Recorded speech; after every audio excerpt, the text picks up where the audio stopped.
Peace, family. This is Brother Ajay Taimba of Harlem Liberation School, and I just want to remind you that Harlem Liberation School on YouTube is committed to providing our people with a solid and comprehensive black political education in the hopes that we will wake up, clean up, and stand up. Please, as you watch this video and others, click the like button, share the video, make your comments, and don't forget to subscribe. Thank you very much. Hope you enjoyed the video. Peace.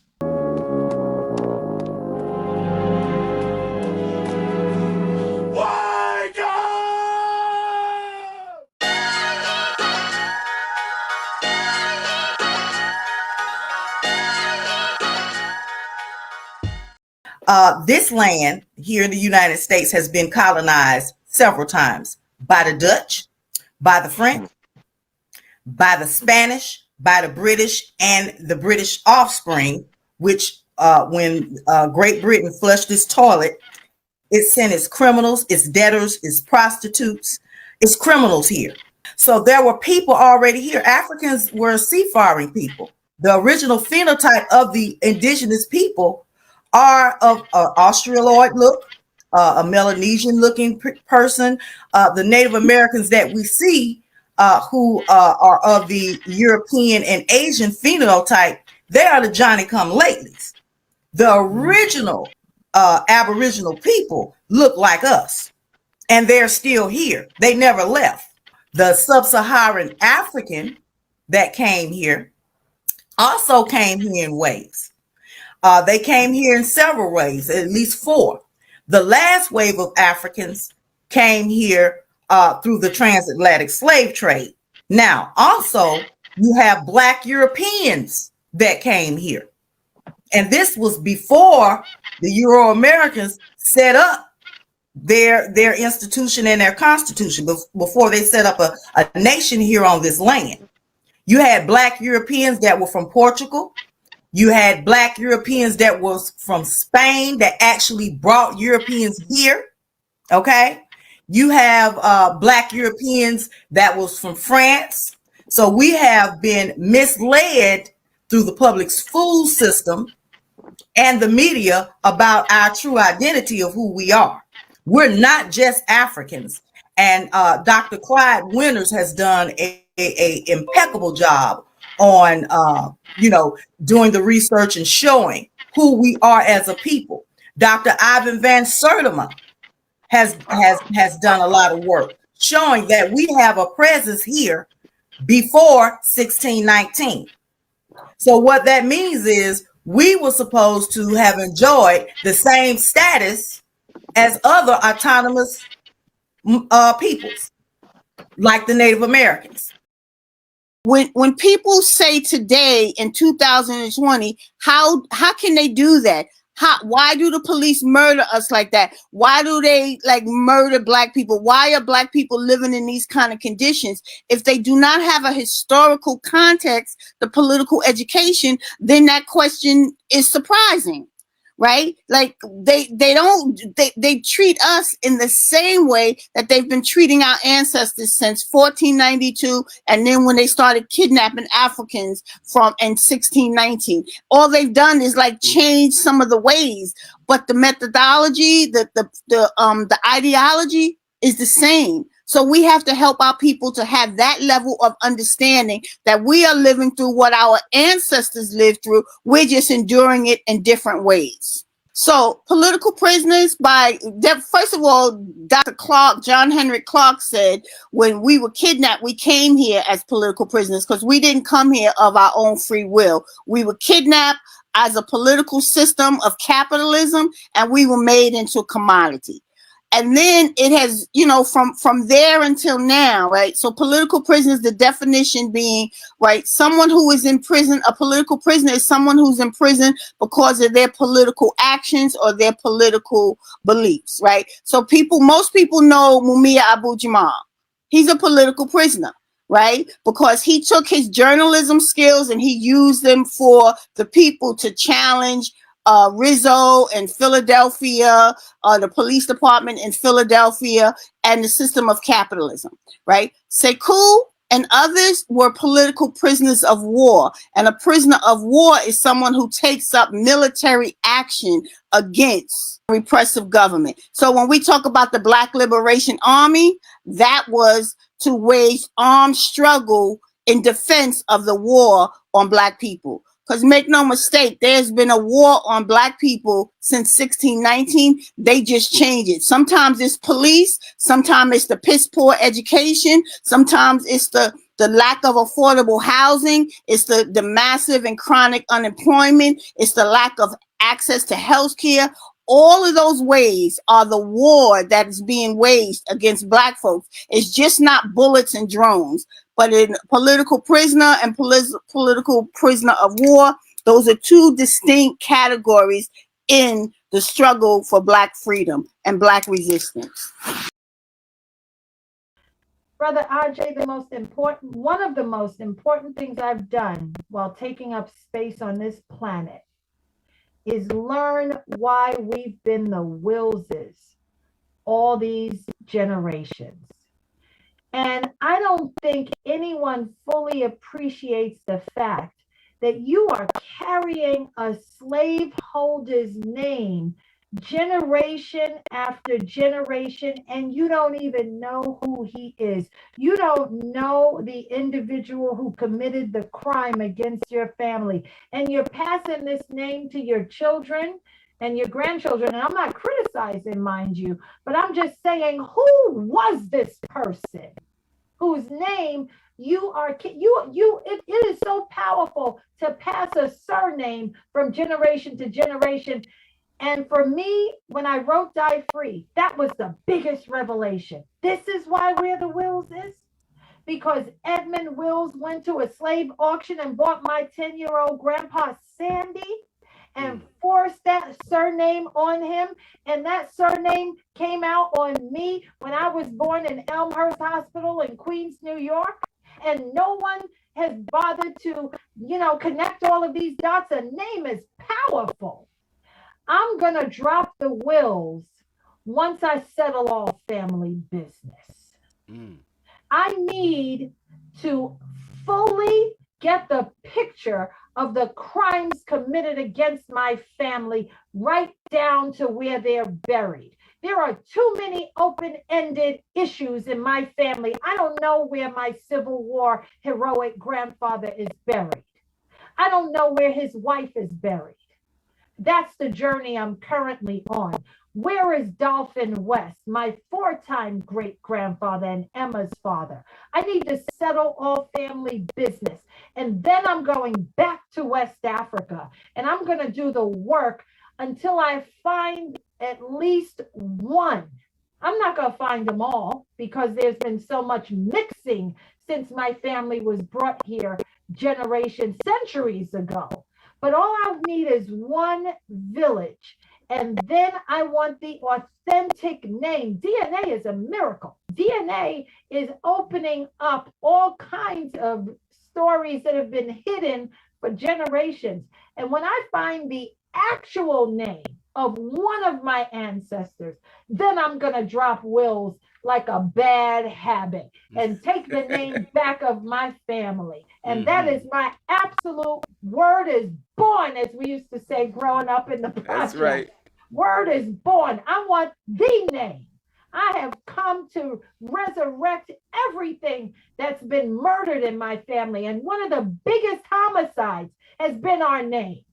Give me back my name. And further, Brother Aj, I carry this name, Wills, as evidence that a crime has been committed against my family. Every time you say my name, whether you know it or not, you are acknowledging that someone stole something in my family. And I'm now holding this name hostage. Now it's my name. And I'm holding it hostage until I get my true name back. What is it that ultimately we are fighting and building for? African sovereignty. And Mama Maremba Ani helped to make that very clear for me. without it, because liberation is a step toward sovereignty, because without sovereignty, liberation gain, liberation loss. We need a sovereign nation, and sovereign, if we have young people, totally independent. And as I said earlier, most African nations aren't truly sovereign. They may be sovereign on paper, but the Euros are controlling or disproportionately benefiting from an African economy. That's not a truly sovereign nation. If your official language is a European language, if your government is modern after Europeans, that's not true. So if your families look like European families, all of those institutions, if we're modeled after Europeans, we're not truly sovereign. We need, and of course, sovereignty means there needs to be land. And as Baba likes to point out, something major, it doesn't mean anything if you can't defend it, because we're dealing with, people who bring death, domination, and destruction. So they would look forward to, okay, which they do on a daily basis. Oh, look at Africa over there. Oh yeah, look at that. These are resources. We come and we take it either with crooked presidents signing off on it or whatever, but sovereign in our mind too, a nation where people truly want to embrace that which is traditionally African, and the positive, what is traditionally African, because we were not a perfect people. We had orderly societies, but if we're rebuilding a nation, then those things that were not for our best good, for example, we were too hospitable. We were too open and loving. So we have to learn from our mistakes, so we're going to repeat them. So a sovereign nation based upon the clarity of centuries of seeing what Arabs, Europeans, and Asians have done to us, a sovereign nation that protects us. We're totally separate from them, and acting upon the knowledge of these people must not be in any way allowed into our space. And any dealings with them, what you deal with the devil, that a Christian reference, whatever happens, that you can't, we have to learn from our mistakes. So those things that served us well in our traditional African culture. Well, my name is Lasadie Shakur. I am a member of Huey P. Newton Gun Club and the national chairwoman for Sisters of the Underground. And we know that sex trafficking is, a huge issue. And one day I was talking to some young women, and they were kind of sharing with me some intricate details about being victims of sex trafficking or being forced into, prostitution and things like that. I was like, well, okay, somebody has to do something. As while we specialize in relocation services, we also provide counseling services, which is specifically the area that my education is in. Sister Yolanda, she provides therapy services. We also do community and school outreach. We will go to the schools and speak about the different statistics involving our children as far as domestic violence, sex trafficking, and missing persons. We offer temporary food, clothing, the therapy sessions. We also do the family advocacy. Sometimes victims are afraid to speak out in court, and so we step in and be their voice.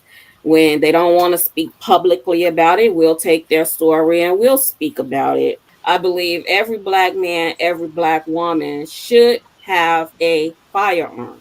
But with that, we also tell you to get educated with the laws of having a firearm. Get educated with your firearm.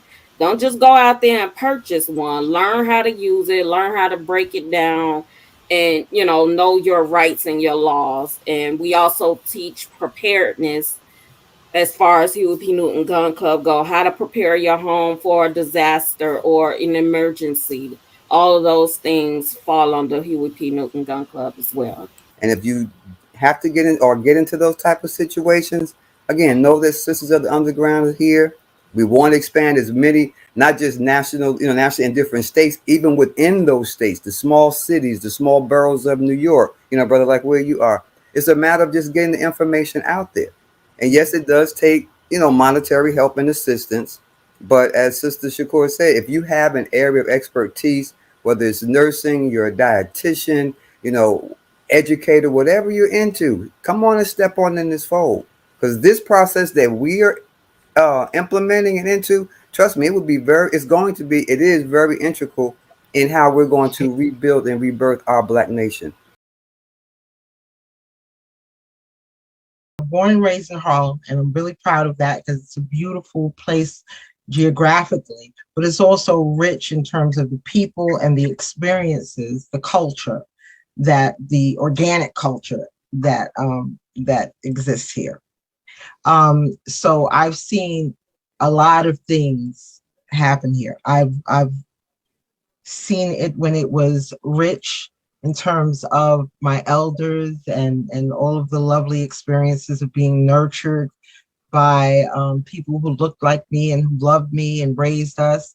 I lived, as I was telling you last night, we lived on the borderline. I literally lived on the borderline of great wealth and great poverty. So if I turned my head to the left, I could see great affluence. And if I turned my head to the right, I saw great poverty. And I mean on the same block, right? So on one side, looking towards Broadway, I saw drug dealing and cracks and police shaking my people down. And when I turned my head to the left, the police were passing out candy bars to the children and helping the old ladies across the street. And it was just unbelievable. But all of these stories add to mine. I saw people struggling, and I saw beautiful buildings that I studied and sketched, and buildings that fell into disrepair. And I'm talking about like brownstones that I thought were beautiful, and I wondered why they being the powers that be didn't take care of these buildings. And I vowed that when I became an adult, that I would do something to restore these buildings. And then my focus turned from the architecture to the people, because my consciousness changed. I was artistically inclined, creatively inclined, but then I became aware of my people. That was more important to me than the structures. And I'm talking about Harlem in the 70s, when we're talking the shift from opium to crack, right? And that era of the 80s was particularly devastating, because that was the era when it took so many valuable people away from us, and so many valuable resources away from us. So we went from being a community of rich resources, community centers, right? Block parties where all of our aunties came out and cooked big meals and we could play on the block, to us having to stay in the house because now they're shooting on the block, or there are people addicted to drugs now taking over the block because they're trying to get their source. And so it was complete devastation. I just knew that the people that I had great respect for, the elders, the women that I watched, the women I celebrated, the women I studied, the women I wanted to be like, I modeled myself after, these elegant beings, a lot of them were now lost. And I didn't understand it. And their children were lost, and our community suffered as a result. And I wanted to do something about it. And I'm not alone in that. There were many of us who suffered as a result and wanted to do something about it.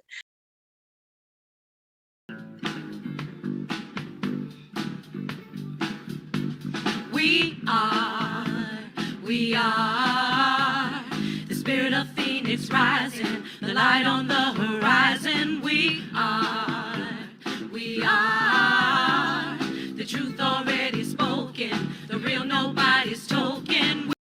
All right, that's just a little taste, family, of a liberated muse who we have here in the house. Do you feel, first of all, that there is a marriage, if you will, between artistic expression and social justice? This book that I read about Kwame Ture, formerly known as Stokely Carmichael, he mentioned in the book, the author mentioned how much Kwame Ture talked about the freedom songs and how important the freedom songs were in the movement, in the civil rights movement, and how when they were in the jails, when the young people were arrested, how much those songs empowered them to stay focused and keep moving and keep striving to their goals, to achieve their goals. Art is often the truest and the purest form of documenting and archiving history. It is the remnants of a people, of a civilization.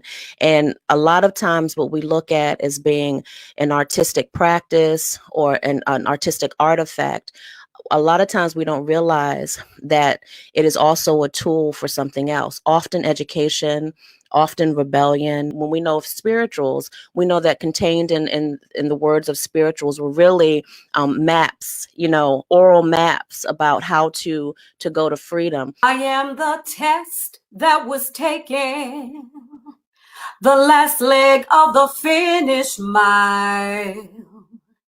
I have withstood the lash of lessons that bruised my innocence, erased my smile. But here I stand, stoically, unafraid to back down from who is me. The experiences I was going through at the time led me to this really dark place, and I felt as if I was suffocating. I couldn't breathe. So I had to find a way to breathe, and I did that through writing. I had to let my soul leak out into the pages, and that enabled me to get it off my chest and out into the world. Oshun is the goddess that deals with fertility and blessing, fruitfulness, things of that nature. And I felt like she had bypassed me. I felt like when I was given blessings, I was given everything except that. And she is the one who is in charge of that. So I named it for her specifically. So to Black women who are able to have children, this is to make them mindful that other people may not be as blessed, and to not be callous in their comments and their feelings. For Black men, to, if your partner is experiencing any difficulties, to not be dismissive or think that they are overreacting. For people who may have relatives that they've never discussed the matter, but they don't have any children yet, to stop being so intrusive, and putting their own thoughts on the process. When are you going to have some kids? Or what's wrong with you? Or you're not giving that man any babies yet? Black people are looked upon as being overly sexual and overly fruitful, and we buy into it. So if you have an issue with fertility, often it's thought about as that's white people's problems. We don't have those issues, so we are very dismissive of it. And even finding support groups for the matter is very few and far between. My friends now are grandparents, so they've had their children, and I have over a dozen godchildren. But they are, so you're alone in this little pocket because you don't feel like you can really talk to anybody on that level, and they actually understand. I didn't feel like I could go to my mother because my mother had 7 children. She can't possibly understand the emptiness that I was feeling. And dating, I've had men that was the first question out their mouth. Well, what's wrong with you? Why don't you have children yet? Again, we are seen as sexual beings, especially when you look a certain way. What we have is, again, we have, as a people, as a collective, the mindset is that we are fertile, that we don't have these issues. Or if we do have these issues, it is God's will. Okay? It is God's will. It'll work out in His time. Don't worry. Let God handle it. It's the religious cliches will make you want to strangle someone. There's several issues that I bring up with this book. The need for us to have doulas after miscarriages, because we're not given aftercare after a miscarriage. Our emotional, physical, and spiritual well-being is not cared for after a miscarriage. Okay, so that's definitely a service that we need. We need someone. We need support groups.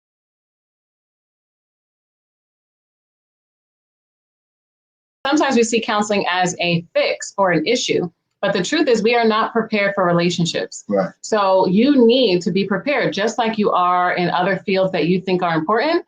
You go to school, you get training, even if you're just getting a onboarding for a job, there's no such thing as jumping into anything that's important without preparation. But we do that in our intimate relationships. And then the byproduct of that is doing it as a parent. And that is detrimental to our success, because anything you tell someone, and we know this if we're parents, you can say a whole bunch of stuff, but your children will imitate what you actually do. So for us, I read a book every week. I still am very much a person who likes to study and to underline and flag and research. I love that. I think it's great. It helps me expand my mind. But if I do that and can't apply something to my actual life, then that would be a waste of time, right? So what we believe in is that the fellowship of other people who care about Black relationships, and not just painting your relationship Black because you are Black, but actually having a Black thought, Black emotion, Black intention, Black values, Black beliefs. That's what we mean by Black Love School, and you're getting the rite of passage.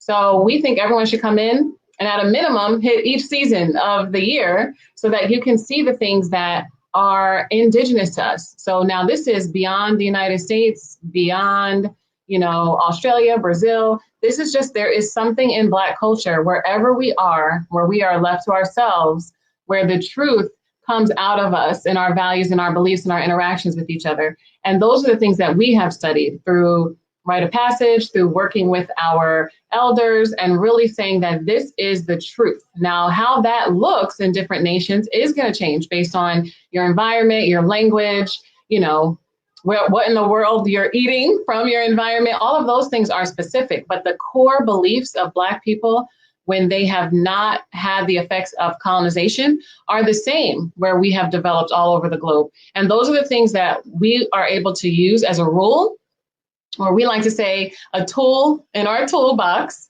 that now we can apply the tool to our relationship. But for us, a lot of times that, analogy of if you only have a hammer, everything looks like a nail. That's how we are acting with each other. It's just bang, bang, bang, bang, bang. And we think we're going to be able to love someone. We take these terms like tough love and, I'm just giving the truth as though there's only one way to do that.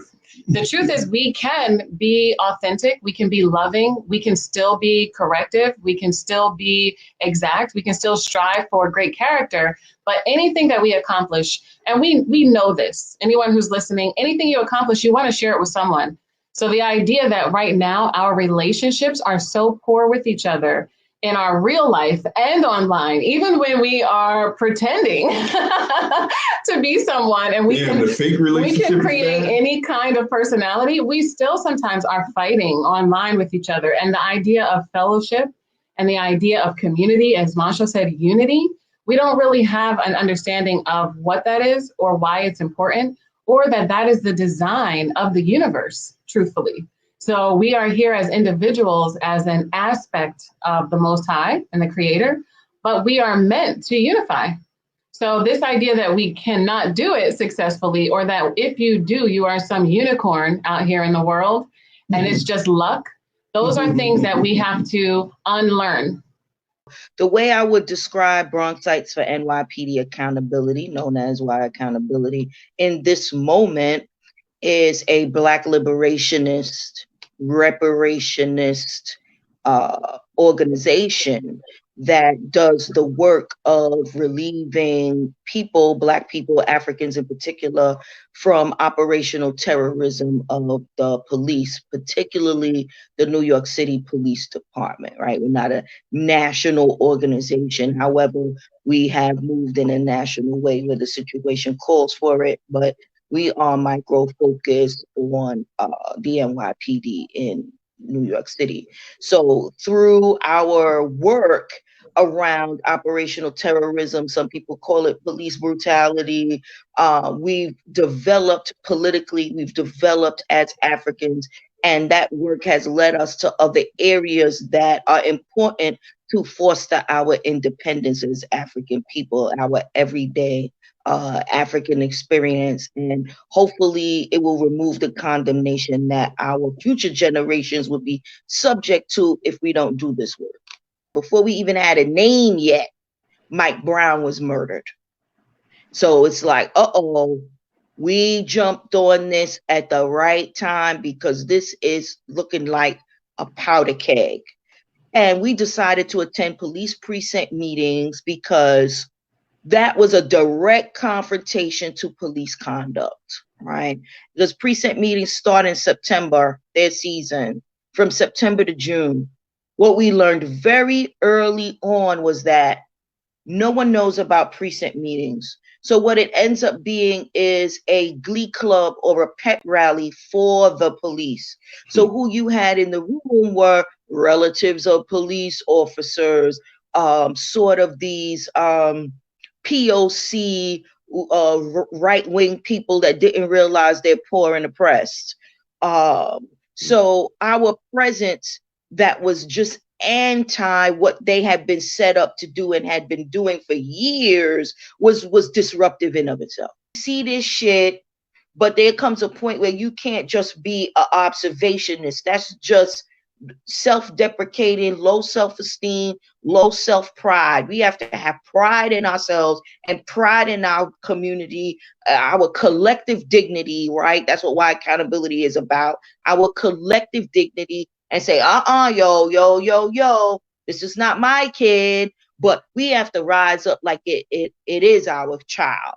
And that's what we did. And that's how FTP was born, November 1st of 2019, upwards of 3,000 people, complete shutdown of the downtown Brooklyn area, Barclays Center, etc. The biggest mass hop, I would want to say, someone can keep me honest, in international history, where hundreds of people jumped the turnstile in protest of broken windows policing and the beating of our children in the subway. And we came up with a list of demands. Again, that coalition building. What were our demands? Cops out of the subway, free transportation, fair, full accessibility for the differently abled and disabled, and no harassment of street vendors.